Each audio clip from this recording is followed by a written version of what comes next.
شروع اللہ کے نام سے جو نہایت مہربان اور بے حد رحم والا ہے۔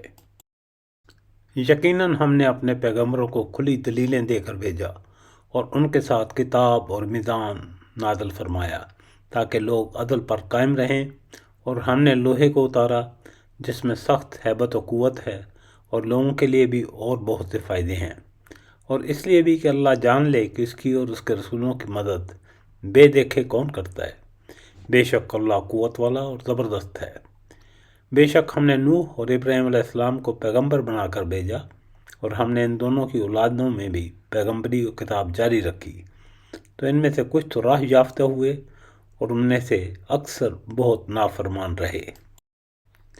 ان کے بعد ہم نے پے در پہ اپنے رسول بھیجے، اور ان سب کے بعد عیسیٰ علیہ السلام ابن مریم کو معبوس کیا اور اس کو انجیل عطا کی، اور جن لوگوں نے اس کی پیروی اختیار کی ان کے دلوں میں ہم نے ترس اور رحم ڈال دیا، اور رہبانیت انہوں نے خود ایجاد کر لی، ہم نے اسے ان پر فرض نہیں کیا تھا، مگر اللہ کی خوشنودی کی طلب میں انہوں نے آپ ہی یہ بدعت نکالی، اور پھر اس کی پابندی کرنے کا جو حق تھا اسے ادا نہ کیا۔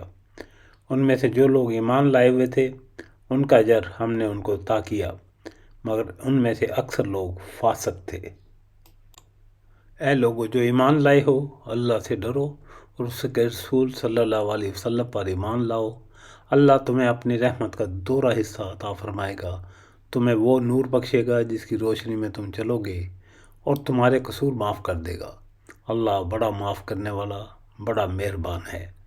تم کو یہ روش اختیار کرنی چاہیے تاکہ اہل کتاب کو معلوم ہو جائے کہ اللہ کے فضل پر ان کا کوئی اجارہ نہیں ہے، اور یہ کہ اللہ کا فضل اس کے اپنے ہاتھ میں ہی ہے، جسے چاہتا ہے عطا فرماتا ہے، اور وہ بڑا فضل والا ہے۔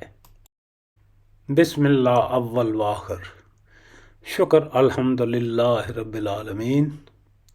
اس کے ساتھ ہی سورۃ حدید کا ترجمہ اور ریکارڈنگ مکمل ہو گئی۔ اللہ تعالی ہماری کوششیں قبول فرمائے، آمین۔ ہمیں اپنی دعاؤں میں یاد رکھیے گا۔ شکریہ، والسلام۔